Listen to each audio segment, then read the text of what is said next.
श्री शिवाय नमस्तुभ्यम, हर हर महादेव। मैं पायल सैनी अपने YouTube चैनल आज के उपाय में आपका स्वागत करती हूँ। दोस्तों, आज मैं आपको श्राद्ध पक्ष क्या होता है, इसका क्या महत्व है, इसमें हमें क्या सावधानी रखनी चाहिए, क्या कार्य करना चाहिए और क्या कार्य नहीं करना चाहिए, ये सभी आपको इस वीडियो में मैं बताने वाली हूँ। तो चलिए जान लेते हैं। दोस्तों, हिंदू धर्म में श्राद्ध पक्ष का बहुत अत्यधिक महत्व होता है। इसे पितृपक्ष भी कहते हैं। यह समय हमारे पितरों को समर्पित होता है। पितृपक्ष भाद्रपद महीने की पूर्णिमा से अश्विन मास की अमावस्या तक रहता है। श्राद्ध पक्ष 16 दिन के होते हैं। इन 16 दिनों में हमारे पितृ मृत्युलोक पर आते हैं। वे हमारे घर के दरवाजे पर आकर खड़े रहते हैं और हमसे आशा करते हैं। इन 16 दिनों में अपने पितरों को याद कर उनकी मृत्यु तिथि पर तर्पण, पिंडदान आदि कर्म किए जाते हैं।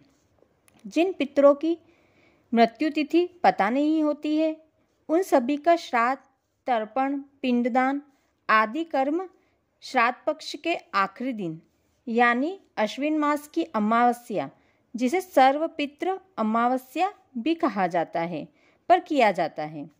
ऐसा करने से हमारे पितरों को मोक्ष मिलता है, उनकी आत्मा को शांति मिलती है और वे प्रसन्न होकर हमें आशीर्वाद देकर जाते हैं।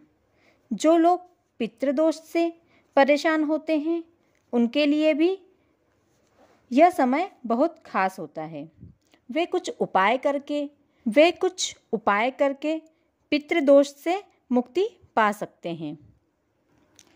चलिए जानते हैं श्राद्ध पक्ष में हमें किन किन बातों का ध्यान रखना चाहिए, हमें क्या करना चाहिए और क्या नहीं करना चाहिए।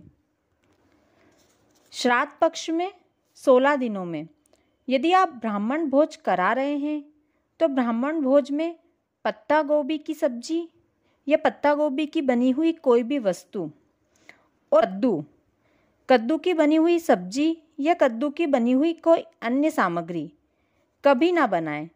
ये सब दोनों सब्जी ब्राह्मण को भोज करवाने में हमें पाप लगता है और हमारे पितृ रुष्ट हो जाते हैं। श्राद्ध पक्ष में दूध की खीर, तरोई या गिलकी से बनी कोई भी चीज़, उड़द की दाल की बनी हुई कोई भी चीज़ अवश्य आपको बनानी चाहिए, क्योंकि जब श्राद्ध पक्ष में ब्राह्मण को दूध की खीर का भोजन कराया जाता है तो हमारे घर के आहूतों को प्राप्त होता है। तुरई या गिलकी से बनी कोई वस्तु जब ब्राह्मण भोज करते हैं तो वो हमारे पितरों के हिस्से में जाता है।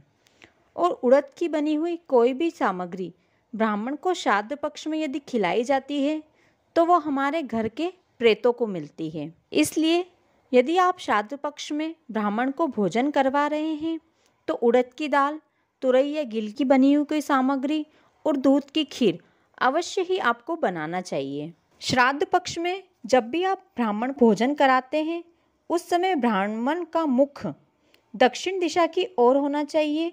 यह दिशा हमारे पितरों की होती है। श्राद्ध पक्ष में ब्राह्मण को भोजन कराते समय ब्राह्मण को हमेशा आसन बिछाकर भूमि पर ही बिठाना चाहिए। कुर्सी या टेबल पर बिठाकर ब्राह्मण को भोज नहीं करवाना चाहिए। श्राद्ध पक्ष में जब भी आप गाय या कुत्ते को रोटी खिला रहे हैं तो आपको हमेशा 2 रोटी या 2 पूड़ी खिलाना चाहिए। इससे जिस महिला ने खाना बनाया है उसके मायके और ससुराल दोनों को इसका भाग मिलता है। श्राद्ध पक्ष में जब भी आप गाय को रोटी दें तब गाय का मुख दक्षिण दिशा की ओर करके गाय को रोटी खिलाना चाहिए। श्राद्ध पक्ष में गाय के मुख में गयासुर निवास करता है। जो गयाजी जाकर पिंडदान नहीं कर सकते हैं, यदि वो श्राद्ध पक्ष में गाय को एक रोटी भी यदि खिला देते हैं तो उस व्यक्ति को गयाजी में किए गए पिंडदान का पुण्य फल प्राप्त होता है। श्राद्ध पक्ष के 16 दिनों तक गाय के मुख में गया क्षेत्र के पिंड का फल रहता है। श्राद्ध पक्ष में यदि आप शिव महापुराण सुन रहे हैं अपने मोबाइल पर, टीवी पर, तो आप थोड़ी वॉल्यूम तेज करके सुने, क्योंकि इससे जो भी पितृ भटक रहे होते हैं, यदि वे शिव महापुराण थोड़ी सी भी सुन लेते हैं तो वे तर जाते हैं। इससे आपको बहुत पुण्य मिलता है। माता पिता का श्राद्ध सभी बच्चों को मिलकर करना चाहिए। सभी को अपना अपना योगदान उसमें देना चाहिए। माता पिता का श्राद्ध बड़ा बेटा, छोटा बेटा और मझला बेटा कोई भी कर सकता है। यदि आपने अपनी माँ का दूध पिया है या अपने पापा की ज़मीन का एक कील भी अगर ली है तो आपको उनका श्राद्ध अवश्य करना चाहिए। यदि महिला के मायके में भाई या भाभी माँ बाप का श्राद्ध नहीं करते हैं तो बेटी अपने माँ बाप का श्राद्ध कर सकती है, लेकिन श्राद्ध का भोजन बेटी का बेटा या बेटी करवा सकते हैं। श्राद्ध पक्ष में यदि आप कुछ भी ना कर पाएँ, आप गया जी ना जा पाएँ, पिंडदान ना कर पाएँ, तर्पण ना कर पाएँ, तो आपको केवल घी और शक्कर की आहुति अपने पितरों के नाम से अवश्य देनी चाहिए।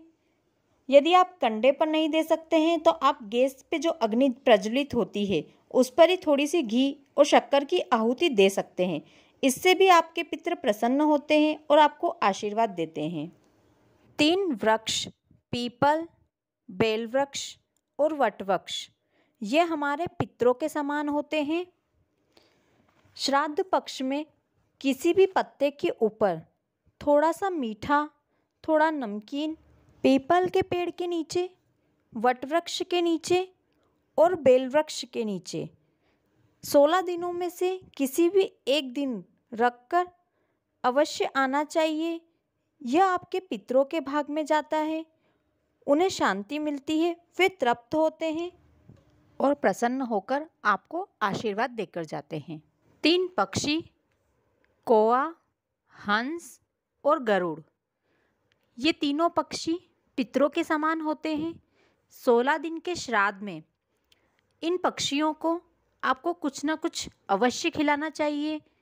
जब भी आप इन पक्षियों को 16 श्राद्ध में कुछ खिलाते हैं तो उसका भाग आपके पितरों को मिलता है। श्राद्ध पक्ष के 16 दिनों में 3 पशु, गाय, कुत्ता और हाथी, इन तीनों को आपको कुछ न कुछ अवश्य खिलाना चाहिए। यदि आप ऐसा करते हैं तो इनको श्राद्ध पक्ष में खिलाया हुआ भोजन आपके पितरों को प्राप्त होता है। 3 जलचर, मछली, कछुआ और नाग, ये तीनों पितरों के समान होते हैं। यदि 16 श्राद्ध के 16 दिनों में आप इन्हें कुछ भी खिलाते हैं तो उस भोजन का भाग आपके पितरों को प्राप्त होता है। तो दोस्तों, ये थी कुछ विशेष बातें जिनका आपको श्राद्ध पक्ष में विशेष ध्यान रखना है। आशा करती हूँ आपको वीडियो अच्छा लगा होगा। वीडियो को आखिरी तक देखने के लिए धन्यवाद। यदि आपको वीडियो अच्छा लगा हो तो वीडियो को लाइक और शेयर करें, साथ ही कमेंट में हर हर महादेव लिखें।